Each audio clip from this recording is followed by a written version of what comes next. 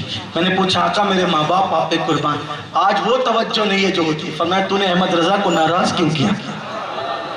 تو نے احمد رضا کو ناراض کیوں کیا؟ آج آنکھیں کھلی ہیں، آ گیا معافی مانگنے کے لیے. اگر حرمت رسول پر اعلیٰ حضرت اپنی ذات کے لیے نہیں لڑ رہے تھے، حرمت رسول کے لڑ رہے تھے، تو حضور ان کی تائید میں تھی. آخری بات عرض کرتا ہوں، یہ تو رسول کی بارگاہ میں ان کا مقام تھا. ایک اور مقام سن لیں، بات ختم کرتا ہوں. آپ کے ذہن کے دریچے کھلنے چاہیے. میری عادت ہے مجھے جو عنوان دیا جاتا ہے میں اسی عنوان پر کوشش کرتا ہوں کہ گفتگو کروں تاکہ بات ہماری مکمل ہو اور سننے والے بھی جو سننے آئے ہیں. اعلیٰ حضرت عالم تھے، فاضل تھے، مفتی تھے، محقق تھے، سب کچھ تھے. بارگاہ رسالت میں ان کو بڑا مقام تھا، بڑا مقام تھا. یہ مقام بہت لوگوں کو نہیں ملتا اور یہ حضور کی عطا ہے، جس کو چاہے دے دے. یہ مقام چند لوگوں کو ملا ہے امت محمدیہ میں. ایک اس میں سے حضرت سعدی شیرازی بھی، حضرت شیخ سعدی شیرازی، جنہوں نے لکھا بلغ العلا بکمالہ کشفا دجا بجمالہ حسنت جمیع خصالہ صلو علیہ وآلہ. تو بہت کروڑوں امتی نا حضور کے، اربوں خربوں ہیں، بلکہ ان میں سے بہت قلیل لوگ ہیں. پہلی بات تو جانے والے دربار میں کم ہیں، پھر دربار میں جانے والوں میں بھی کچھ وہ ہیں جو صرف بیٹھے ہوتے ہیں. وہ جو ہوتے ہیں حالانکہ وہ بھی چھوٹے موٹے نہیں ہوتے نا، وہاں جا کے بیٹھنا بھی بڑی بات ہے. لیکن اس دربار میں کچھ ایسے ہوتے ہیں جن کو بولنے کی اجازت ہے. ہاں اس پہ بات ختم کر رہا ہوں. اعلیٰ حضرت امام احمد رضا خان محدث بریلوی کا ظاہری دور تھا، ظاہری دور. وہی دور حکیم اجمل خان صاحب کا. حکیم اجمل خان صاحب جن کو ہندوستان کے اندر ملک الحکمہ کے، حکیموں کی دنیا کا بادشاہ، ابھی ایک صدی بھی ان کو پوری ہوتی آ رہی. حکیم اجمل خان صاحب بہت علم دیا تھا اللہ نے. حکیم اجمل خان صاحب کے یہاں گھر پر ایک ملک کے شام کے سید صاحب آتے تھے. حکیم اجمل خان صاحب کے یہاں سے ان کے گھر پہ ملک کے شام کے سید صاحب آتے تھے، اور وہ سید صاحب صاحب کرامت تھے، صاحب کرامت. اور ایسے صاحب کرامت تھے جب وہ ہندوستان آتے تھے، حکیم صاحب کے گھر رہتے تھے، تو وہ حکیم صاحب کو کہتے تھے کہ یار اس کو دوا مت دو. حکیم صاحب کہتے تھے کیوں؟ کہا کہ دو گے بھی تو فائدہ نہیں ہوگا، اس کی زندگی اتنی نہیں بچی، مر جائے گا، تو تم کیوں بدنام ہوتے ہو دوا دے کر کے کہ بھئی دوا رہا. حکیم صاحب کیا چالو تھے، پھر بھی مر گیا. اور ایسے ہی ہوتا تھا کہ سید صاحب جو ملک شام سے آئے ہوئے تھے وہ کہتے تھے یہ مر جائے گا، مت دوا دو. چند دنوں کے بعد وہ مر جاتا، اور جس دن بتاتے تھے اس دن مر جاتا تھا. ایسے صاحب کرامت تھے. سید صاحب جب آتے تھے تو الہ آباد کے ہائی کورٹ کے وکیل صاحب بھی تھے، وہ بھی آ جاتے تھے حکیم صاحب کے گھر. ان تینوں کے اندر گہری دوستی تھی، تینوں میں. ایک دن ایسا ہوا کہ تینوں بیٹھے ہوئے تھے، ملک شام کے سید صاحب، وکیل صاحب اور حکیم صاحب. اور یہ دونوں چاہتے تھے سید صاحب کو بہت، کیونکہ ان کی کرامتیں وہ دیکھ چکے. ایک کرامت آدمی دیکھ لے تو دیوانہ تو ہو ہی جائے نا، اور کرامت دیکھ لی تھی سید صاحب. دونوں بڑے عاشق تھے اور کسی کو یہ جلدی مانتے نہیں تھے، کیونکہ یہ حکیم بھی بڑے آدمی تھے اور وہ وکیل صاحب تھے. بھئی دنیاوی پڑھا لکھا آدمی جلدی سے کسی کو مانتا تھوڑی ہے نا. اور کسی کے پاس اگر وہ ہائی کورٹ کا وکیل ہو جائے تو پھر بات کچھ اور، تو اس نے ماننا کس کو ہے. اکثر دنیا دار لوگ، دنیا دار ہوگا، مالدار ہوگا، جلدی سے کسی کو مانتا نہیں، کیونکہ کچھ نہ کچھ اس کے پاس گرمی ہوتی ہے. میں بھی کچھ ہوں. تو ایسے وہ وکیل صاحب بھی اور حکیم صاحب بھی دونوں جلدی سے کسی کو مانتے نہیں تھے، لیکن کرامتیں وہاں دیکھ لی تھی تو مانتے تھے.